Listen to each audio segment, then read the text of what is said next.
Hi, thank you. I had a question. I won't bite. I put on deodorant too, so I don't. Hi, I'm Amy from Cape Cod, and my great-grandmother came over when she was about 10 years old and had children about a year later, so quite a generational history. What I want to know is, please, if you have a relative, the only relative on my maternal side came here, she was a genocide survivor. Mark has been able to help me with the name of the orphanage. Unfortunately, she's not on the census list. It's a complete dead end. So my paternal side, I can do all of this research, and I have a rich amount of history, but I have one relative, my grandmother, who is a complete dead end. We know nothing about her. That's because she was in an orphanage? She was in an orphanage, and she came over when she was 14. I guess my grandfather bought her from the orphanage, and she moved to Worcester. I do have her passenger list, but we don't have a birth certificate, we don't have a passport. It's a complete dead end. And so what my daughter asked me, which is a great question, is how do we research at that end in our Turkey, in Constantinople, Istanbul? So that's kind of the help we need. Does she have her original name? Yes, we have her surname. And we've researched it, we just had complete dead end. So I guess we kind of need to find relatives over there, because there's absolutely none here. Okay, so a possible connection in that case would be if you could find an obituary, possibly. What year, do you know about what year she passed away? Yeah, she died the year my daughter was born. Her obituary has nothing. My mom knows nothing. So all the little... So your mom didn't know anything about it either? No. Okay. It's a complete dead end. Okay. We kind of dug very deeply. She's the only relative that came over here that we knew, because her whole family was killed. Okay. I would suggest searching the name, and I've done this and found people myself. Facebook is a good way. See if you can find any. If you type in what's the surname? Narapian. Okay, see that's not common. Is that common? Narapian? I think that's the first. Oh yes. Okay, I think that's the first time I've seen that name in all the research I've done. So I don't think that's a really common name. So you could probably type that into a search, just a Google search on Facebook, and see if you've done that. Yeah. Okay. Oh, go ahead. So in the case like this, where I happen to actually know, because she had sent this question in to the Facebook page, in the case of Worcester, or actually it doesn't matter where, okay? And I know this is a mission that Tracy has, or that we all share, and it's something we're talking about. But we've concentrated so much on the records overseas, we've really neglected the records here in our churches in the United States, okay? And if you look at, and it's unbelievable when you start looking at the records here in the United States, in our churches, particularly those prior to 1960, what is amazing is very specific references to villages of these people on all of the events that happen in their lives, okay? So my suggestion, and what I'm working on in your particular case, because it was the Protestant church in Worcester that we believe they belong to, is to get the records from the Armenian Church of the Martyrs in Worcester and look at those records to see when a marriage or a birth or anything that happened in the family, or even if there was a census that was taken. In the case of the Church of Our Savior, there was a census taken in 1929 of the Worcester Armenian families, and there's over 600 families in there, and it lists every single person in the household and who the parents were and where they were born, and something that, particularly since it's 1929, it's before any split in the church, and includes the entire community, and because it's at a time when the first immigrants came over, in a lot of cases it might be the only place that you'll find the parents' names, or any place, because if they were already married, you wouldn't find it generally. So this is the place I would start with somebody like you, Anne, is to look at those church records. We're talking about other churches as well, in Rhode Island and other places, and really everywhere. We should really, these records should be microfilmed, digitized, or whatever. The only ones that have been done thus far by the Mormon Church is the Church of Our Savior in Worcester. Every other church they're just languishing, and we don't know what condition they're in, but they should be preserved because they have this sort of information. So that's where I would start. Just one final question. My grandmother was taken in by a Muslim Turkish family where they raised her for about 5 years.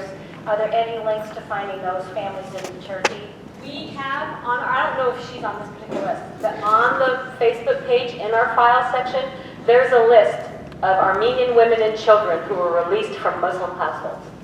Oh, wow. Yeah. one is, so, She might not be on that particular list, but it's an awesome list. is that the League of Nations? Yes, the League of Nations. First of all, thank you guys so much for organizing this. This is amazing and it's exciting. So, yes, it's me. Hi. And when you get up here, say your name and where you're from, because we'd like to get to know some of these people.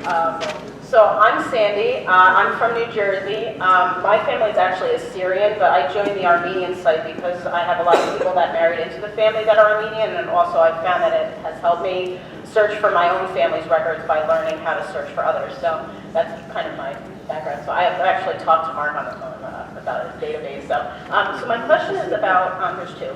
The passenger list. If there's, the second page is missing on the Ellis Island website for one of my family members that shows who they're going to. Does that mean it doesn't exist? Because they don't have, like, is there another way to find that? Yeah, let me attempt to answer that. If you go to one of the websites, like the Ellis Island website, there's the more search pages for that, or you go out directly, and you don't find something there, like a page is missing, go to one of the other websites, like Ancestry.com, which has the same records, microfilm, and see if it's there. And if it's missed in both spots, it may be gone forever. But I always try to, if I have some data like census records or ship manifests or passports, some of which are on Ancestry, some of which are on Family Search, some of which are on Fold3.com or one of the other ones, I try to look on every single one. Some of them may have much better quality images, and some of them may have filmed something that the other ones missed. So, Did you check the page? Yes, I've been up Is and there down. definitely a page missing? It looks like it's usually they have like the captain or whoever sign off on the next page. So I go up and it's I go up a few and it's new list. And then I went back and it's the end of it, so I didn't see it in there. So I would. It's possible that it doesn't exist. There were fires that destroyed some of the records. A building would catch on fire and it had the archives for the passenger list. So some things were lost, but if the first page is there, that makes me think that might have just been an accident that it didn't photograph. Yeah, maybe they just missed it or something, so that's why I said look at different ones. There are some cases where I've looked at ship manifests and you can see that the page was either water damaged or torn, in which case like the lower left-hand corner is gone, which is where all the names are. You can see all the stuff on the right side, but some of those are going to be gone forever. But if it's a case of a page not being photographed, it may be one of the other places. And my last question has to do with alien files. So if someone is naturalized, do they still have an alien file, or it moves to a different place? Or and then if they died before 1940, then what sort of records based on immigration could be someplace? Yeah, the alien files were only kept up to a certain year. I think it was 1941, if I'm remembering off the top of my head. And if they don't have an alien file, then the information is being held by the National Archives. And so you would go to that National Archives website, genealogy page, go to the genealogy page. If you just go, so go to the genealogy page and you can order. I had to do this for my great-grandfather. I couldn't find any naturalization information for my great-grandfather. Nothing, not a lick. But I sent my information to the National Archives, and they did have information. It just wasn't available on any of the websites. Right, because I'm looking for my great-great-grandmother. Okay. If she didn't naturalize. If she didn't let, alien records? yes, That's yes, what I'm looking there will be records for her. If she won't necessarily have an alien file, because like I said, there's millions of them, and you have to imagine the bank kept records, the driver's license bureau kept records, anything that is government related, and the files aren't necessarily, they haven't necessarily all been consolidated. They haven't necessarily said, okay, send us all your archives, put into one folder. Sometimes I'll go to photograph an alien file, I'll open it up, and all that's there is their alien registration card and a blue piece of paper that says this file has not yet been consolidated. So that means their paperwork is still all over somewhere in DC. Yeah, she died, she came in 23 and she died in 35, So she should have an alien file. It might not be in Kansas City Would yet. that be in the New York archives? No, it'll be in DC. Eventually all that stuff gets sent to DC. Okay, so the immigration genealogy. Yes. Yes. Yep. Yep. All right, this will be the last.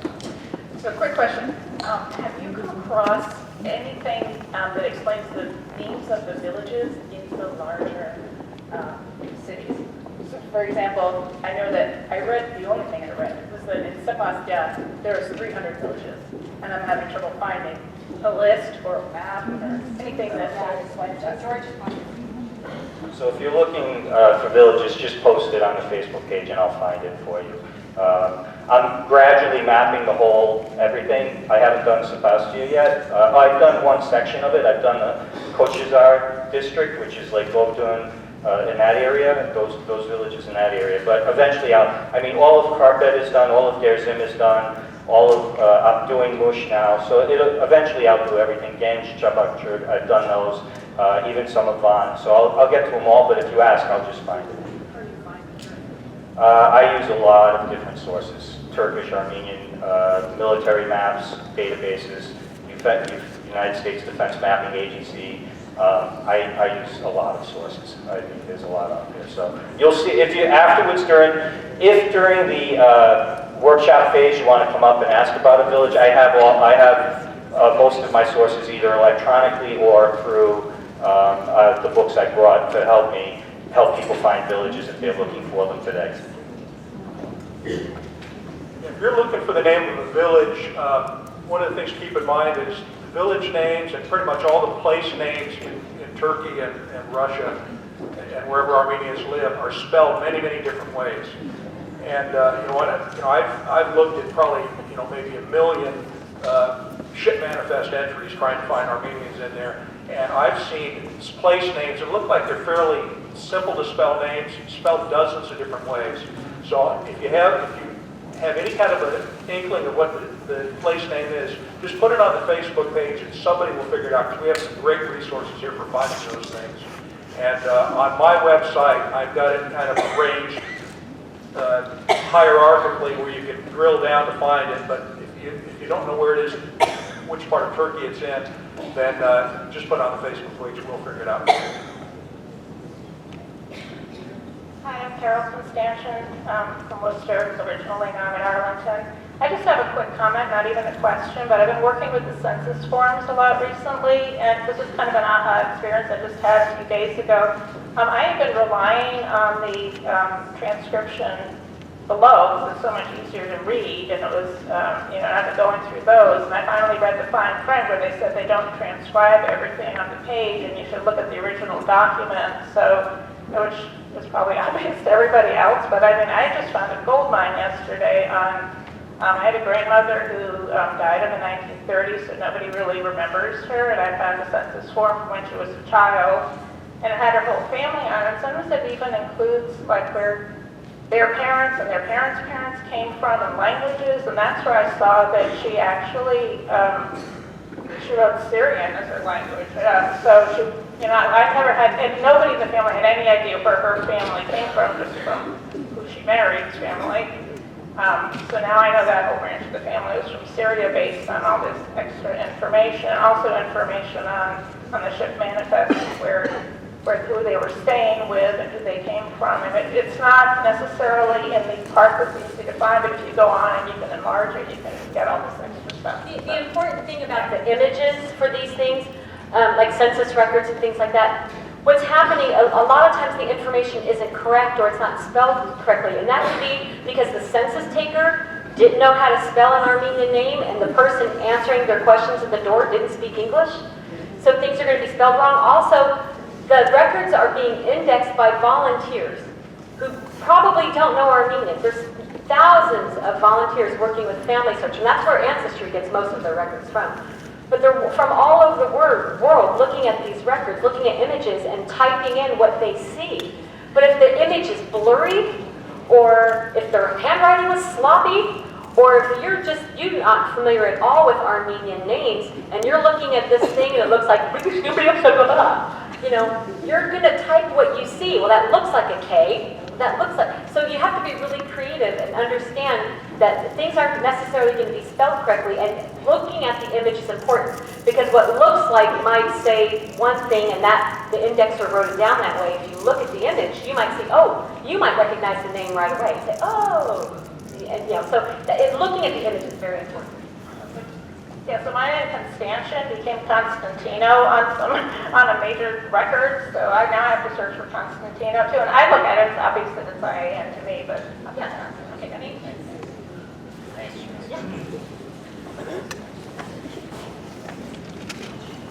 All right, thank you very much. That was great beginning to the day.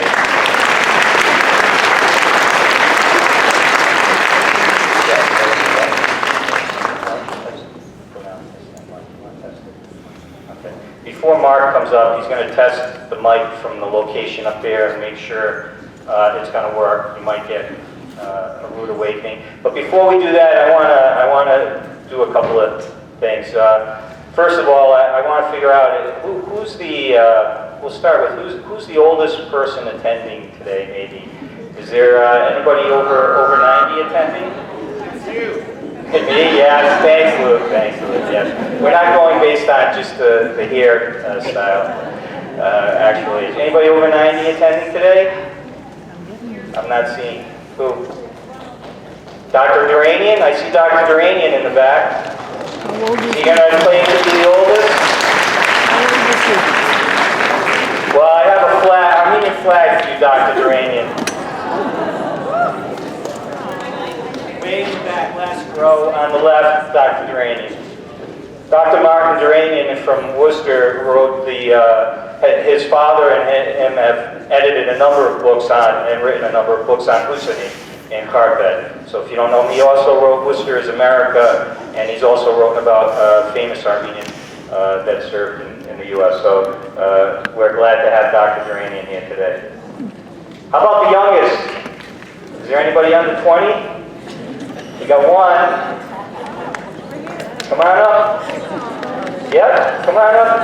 We have an Arslan that's young. That's good. Anybody else? 17 or younger? 50. Ah, who's that? 50 in the back? All right. Come on up. You're young enough to walk up here.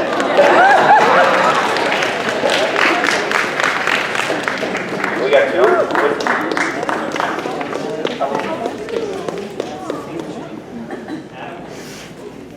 All right. What did you get? Adam Hovian, Olivia Hagovian. That's great.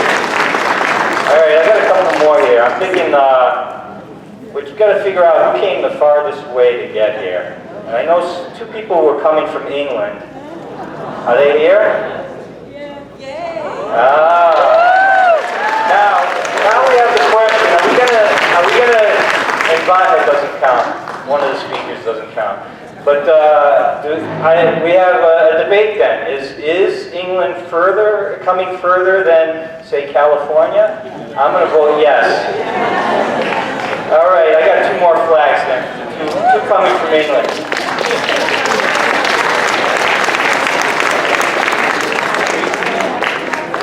You can stay there. Tracy's going to be. And this way I get to give you a hug.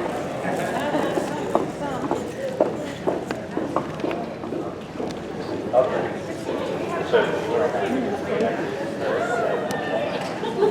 yeah. Oh, I see the demo card. Okay. Well, that was, just one other thing. One of the things we wanted to do today, and one of the reasons we asked for the villages, is that we wanted to be able to take photographs of everybody in kind of a collective for, we can't do it by village. Believe it or not, there were probably 70 different villages, and that's not even including, say, Carpet as a locale versus a district. This is like actual villages we're talking about. So I kind of divvied things up into about 14 different groups, and I'm not going to break now and create mass confusion here. But what I want to say is the biggest single group were people that have some origin, at least somebody from the Carpet region, okay? And so that's over 25% of the people planning to attend today that actually sent me information. If you didn't send it to me in a timely manner, if you sent it to me last night, I'm sorry, the name tags are actually printed up already. You can add it yourself. There was a marker there to do that. But what I'm going to say is that for carpet, let's plan on, don't run away after Luke speaks, before lunch or at lunch. Let's take care of carpet, the biggest group, at that time. So maybe after that, Luke will invite all the carpetsees to come up, and since they're so big, maybe we'll just do it right on the stage. I just wanted to make that point. The rest of the regions, I'll cycle through them. Maybe Sebastian, I'm not sure which is biggest. I'll tell you exactly. And I'll tell you who's considered a carpetsee by me. And one of the things I find interesting is you said about 25% of you are from Harput and its outlying villages. That is almost exactly the percentage that you see in the in the ship manifest and things like that, right about 25%. I was going to do that analysis. So this group may represent, proportionally the different regions and, the overall immigration. That's exactly the thought. When you said that, that was exactly the thought I had. It's very amazing, very interesting. So just so you know, carpet, what I'm considering the greater region, includes Adiyaman, Arapyev, Alın, Chimiskizik, Kata, Malatya, and Pertar. So if you have that anywhere on your name tag, meaning that your village was a part of any of those regions, larger regions, you're also considered part of the bigger province of Carpet, and you're going to be part of that picture, okay? So that's going to be just before lunch, after Luke speaks, so I'll leave it at that. Now, Mark is our next speaker, and Mark, again, has been doing this quite a long time.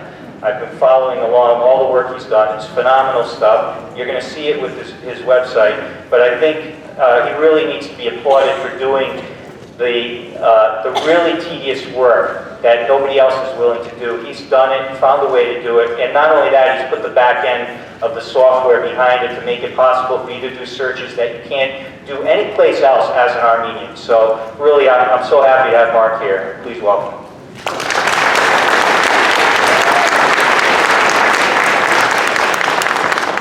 Again, thanks for coming here. It's great to see a lot of you in person who I've talked to through the years.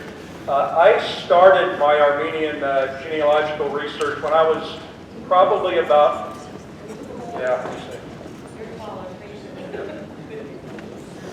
I started it when I was probably about 14 years old. I started doing genealogy when I was 11. I started my Armenian genealogy, and I'm 1/4 Armenian when I was 14 years old. And I've been working on this particular project for probably about 15 years, okay? So I did a lot of the tedious research that Tracy talked about with the primary sources for about 30 years, and then I thought, well, gee, it would be kind of cool to put this online. So I started about 2001 to start putting some of this stuff online, just straight HTML pages with some spreadsheets and things like that. And then I'm going to go through the genesis of how I got to where we are today. And some of the folks in this room actually work with me. I didn't realize it at the time, but as long as 15 years ago when we first started this. So I want to talk a little bit about what is the Armenian Immigration Project, what's its mission, how did it come to be. I don't want to spend a lot of time on that, but I think you might find some of that interesting, and it might tie in with some of the techniques that Tracy talked about. I'm going to go into the primary sources that